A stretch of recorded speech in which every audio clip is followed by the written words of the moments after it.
Meantime, here this hour, we're turning our attention to big global news here. A lot of folks are weighing in this afternoon following the death of Pope Francis.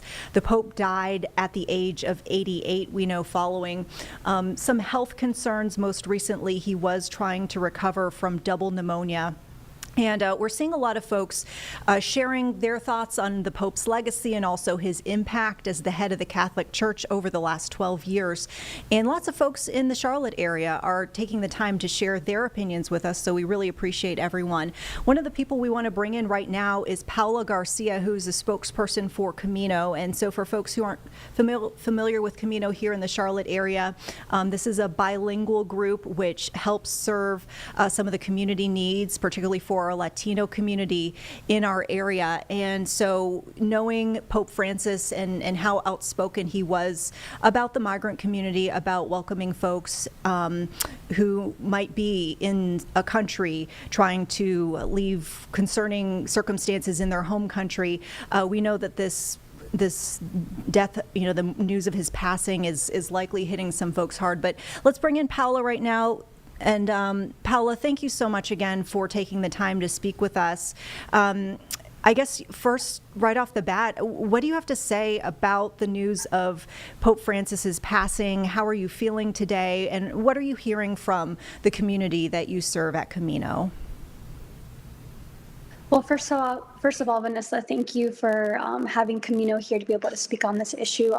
Obviously sad because this is a really tragic death, especially for the Latino community. When I woke up this morning, I looked at my phone and that was just all of the notifications that I had. And I just remember calling my mom. She is a devout Catholic. I grew up Catholic, and this really was, one of those shaking moments, something that I know that I'm going to remember and that the Latino community is going to remember for the rest of their lives. And so we're very sad today. And I don't know if you had a chance to mention this, but Pope Francis, he was the first Latino Pope to ever, forever there to be. So it really was, he really did transform a lot of how Latinos view themselves within the leadership role, but then also helped shape how other people should view Latinos.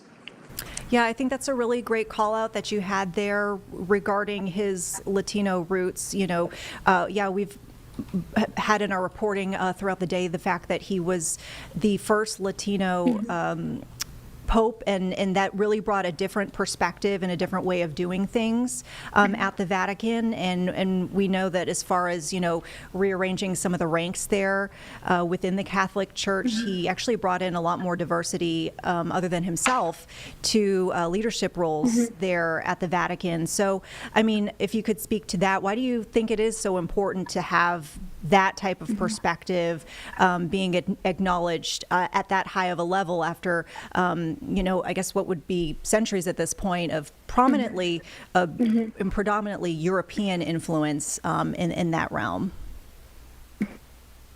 Being from Latin America, he brought lots of qualities that a lot of Latinos embody. He brought our culture, our language, and our shared values of faith, family, and hard work.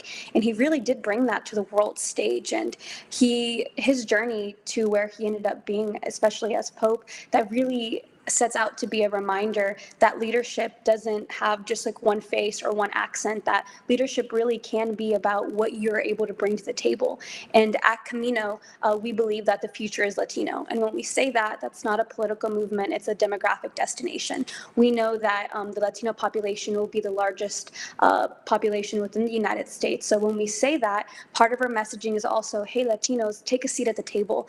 And Pope Francis was a great reminder and a great example of what Latino leadership looks like when Latinos are able to have a seat at that table. So having someone on the global stage that is able to connect with their struggles, connect with their background, have those values of faith, family, and hard work representing us at such a huge stage really was incredible for what he did for the Latino community.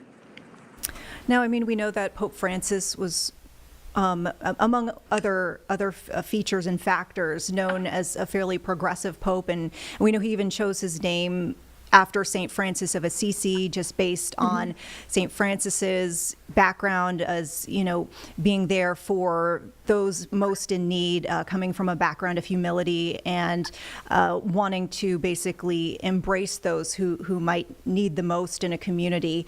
What are your thoughts going forward as far as, Pope Francis's passing and also maybe losing some of the messaging that we've seen from him? He's been pretty outspoken. He'd been pretty outspoken about some of the deportation efforts happening in the United States, and basically commented, from a theological perspective, how he thought that Christians should be welcoming to those who are most in need, and so seemingly that voice is now gone from the global discussion room, if you will. Yeah, and I 100%, I agree with you that his voice is gone, but I'm hopeful and I believe that his legacy will not be gone. I think it's really a two-part question. As you mentioned, his leadership really did, and I think will continue to challenge those old stereotypes.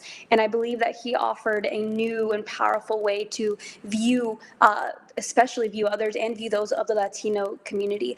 He showed the world that Latinos, again, are able to step up and are able to have a seat at that table, and we are able to make lots of powerful decisions that influence a lot of people. And while his voice may be gone, again, I hope that his legacy reminds future generations of that leadership isn't just about titles, it's about values. And again, he led with faith, humility, hard work, and those are traits that we see within the Latino community every single day. So his life is proof that our culture, that the Latino culture can truly shape global conversations. And, I am positive and I'm hopeful that the Latinos can continue in his legacy, just like he did, to continue to further positively shape the world that we live in. Now, I guess speaking of your hopes for the future, obviously after this mourning period, we have 9 days of mourning that we know that the Catholic Church and Catholics around the world are going to take to remember Pope Francis and honor his life and legacy. But afterwards, there will have to be a selection of a new pope, and there's a lot of discussion over which direction maybe the church is going to go following Pope Francis, because we did talk about him being so progressive, and frankly that was exciting for some people, and for others it was concerning, because they felt like we were hearing folks saying like maybe he was taking folks away from a more traditional or conservative path. So I guess, what are your hopes for the future as far as the Catholic Church and who they select to lead up as a spiritual leader and moral leader for 1 billion people? That's a very good question. I hope that whoever is in charge of making those decisions, that they pick someone that embodies the values of faith. Obviously, I hope that the future pope is there for all the right reasons. I hope that they pick someone who also values family. I think that having someone that truly believes in keeping the family together, and that truly believes in a family unit making a difference within the community, being that micro difference of being able to change a community from within, and as well as someone that values hard work. We want to be able to see a future where all three of those elements come together. And again, I'll be praying every day that they do select somebody that will lead with confidence, lead with faith, and that values, again, family and hard work. What are you telling folks who are coming to you right now, for your services, and are, potentially Catholic, potentially feeling a lot of, deep loss from this, or maybe just a bunch of complicated feelings, about this development here? What are you telling them as far as support or resources, or are you doing anything special as far as events in the future? Entonces, nosotros entendemos que ahora esto es un tiempo muy triste para la comunidad latino, y nosotros queremos que la comunidad latina sabe que nosotros tenemos recursos para ustedes. I was basically saying that, we know that this is a very difficult time for the Latino community, but we want the community to know that we do have resources available for them. We do offer pastoral counseling. That is one of the resources that we have. So if anybody out there wants to talk to somebody that is is a Christian or does have a faith-based counseling, that is what we can offer here at Camino. And not only that, but we offer a family as well. If you ever just want to come and talk to somebody, know that we will always be there for you. And this is a difficult time, and difficult times is when people should come together and really embrace one another. All right. Paola, thank you so much for your time. Once again, Paola Garcia with Camino, a resource for folks in the community here, particularly for the Latino community. We thank you so much for your time and for sharing your perspective on what's a very somber day for a lot of folks around the world. Keep us posted on anything that's going on in your area. And with that, we do want to turn